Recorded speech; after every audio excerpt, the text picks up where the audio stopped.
So discuss something that makes me extremely happy, and that is the Jamaica general elections debate.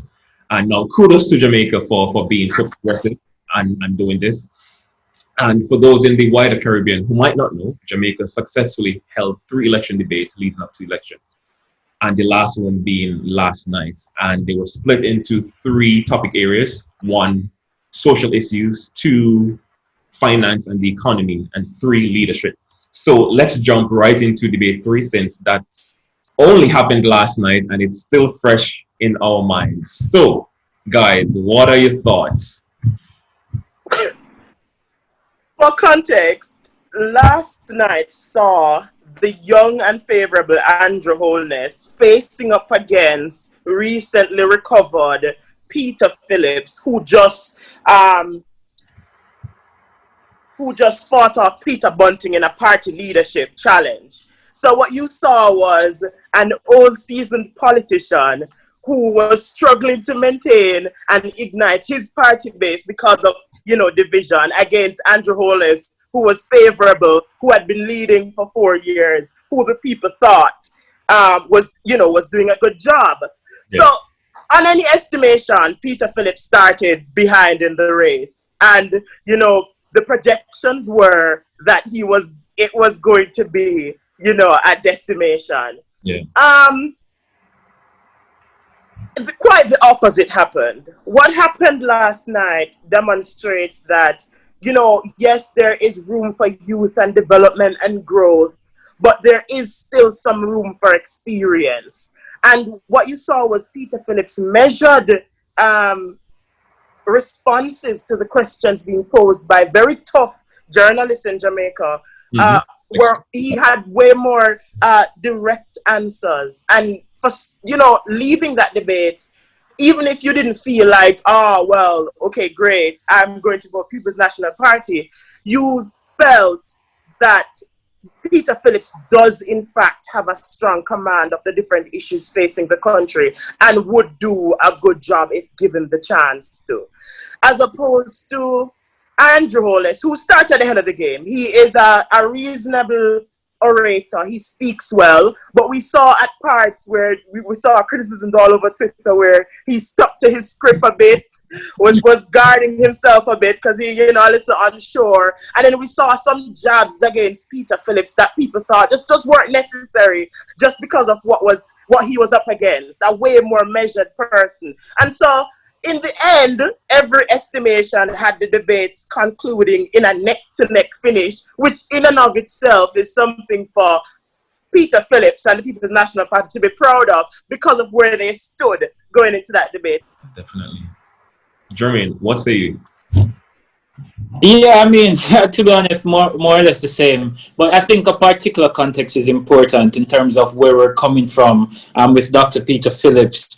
I would say within the last 2 weeks, on the back of a horrendous interview that he had with the said Dion Jackson Miller, who was one of the panelists on the interview last night.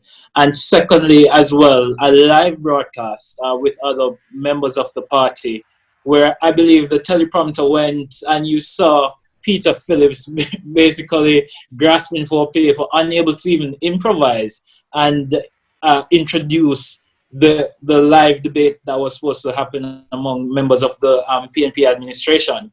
So I think it was critical that he recovered so tremendously last night against the Prime Minister, and I thought personally that was quite incredible.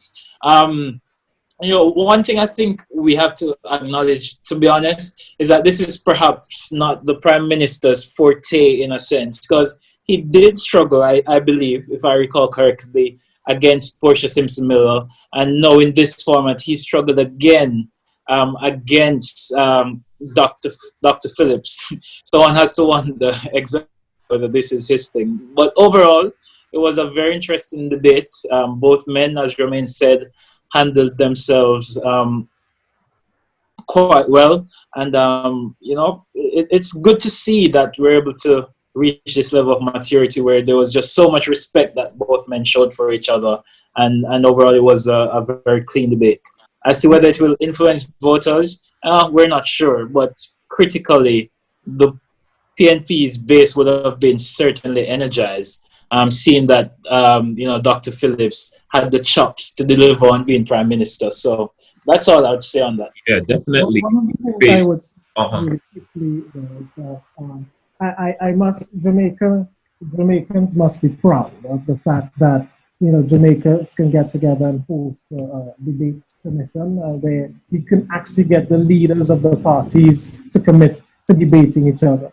And I mean, in Trinidad and Tobago, we've tried this debate stuff, but the leaders of the party don't have the courage to face each other and debate each other because they question, well, what's the benefit for them, right? The incumbent says the only thing that would do is pull their numbers down or and it doesn't really suit their interests, right? So again, it's great to see the level of maturity that Jamaica has basically shown to the rest of the region, and I hope that we can somehow emulate that. So just two last rapid questions. So based on the three debates that occurred, who would you say won the debate overall? And I mean, sometimes it's hard to really qualify these things, but hey. I would say, for me, Peter was the best debater of the series, Dr. Phillips, that is. And this is because, one, he was very measured. Two, his responses were quite succinct. And three, you got the genuine sense of sincerity from him as a leader of the People's National Party and Prime Minister hopeful. And overall, his responses were just very, very well structured. Yeah. And to me, if you're looking at someone who debates to say, well, how can I be an effective debater, bringing across the points that I need to bring across, and bringing them across in a way that is respectable, respectful, and understandable, then it would have to be Peter Phillips for me. Okay. The Jamaica Labour Party entered the debates with some showstoppers. We expected that Kamina Johnson would have come out of debate number one on top just because of her experience and how in tune she is with the issues of the country. And then we expect on the second night that Dr. Nigel Clark was going to blow Mark Golding away again just because of his command of finances, both men being Oxford graduates. And then on the third night, we definitely thought that Andrew Holness would have walked away with it. And funny enough, none of those things happened for the 3 days. You had a way closer debate on the first night. It didn't go down into the root of the issues as you would like it to, but we saw a Raymond Price improving majorly from his last showing at the national debate, having a strong command of the content of the manifesto that he was meant to represent. And again, just not the sort of blowout that you expected. And then on the second night, while Nigel may have gotten the better of Mark Golding, but it was by a small margin. And then last night you saw that Peter Phillips got the better of Andrew Holness. Again, a small margin, but it just wasn't expected at all. So I will not, unfortunately, say who won the debates, but I will say that the People's National Party gained the most from the debates. And I think that's a reasonable answer, because the Jamaica Labour Party went in as favorites for all three debates, and it didn't happen for any of them. And so, again, a party struggling with igniting its base would have felt good each night, coming out of the three debates. And let's see if there's some impact on the polls, because the polls aren't looking good for them. And if indeed next week, Thursday, what we see, the results look different from the polls, then we can say that maybe some impact did happen. Okay, well, based on everything that we've said and everything that has happened in the running up to the election, I mean, you don't have to give an answer, but who would you say will win the election come Thursday? Any thoughts? That's honestly a tough one because that would require, I think, a seat by seat assessment, and to be honest, I don't have the knowledge of each particular seat to be able to say who is holding the advantage at this time.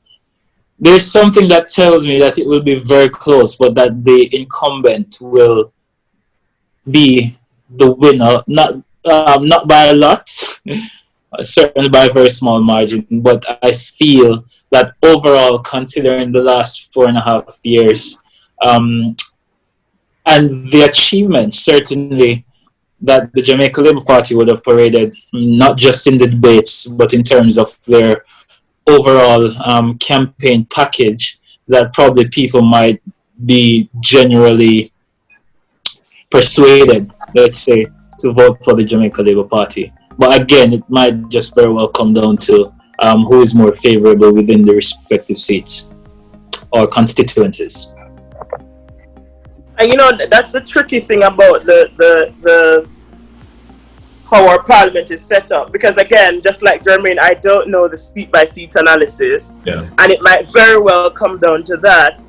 But I will say that a leader that is favorable is important to an election, and I suspect that it may cause a national swing. And if that happens, and Andrew Holness does in fact hold on to the rating that was released earlier on in August, then he should walk away with next week's election, even if by a narrow margin. I expect that it will hold. Yeah.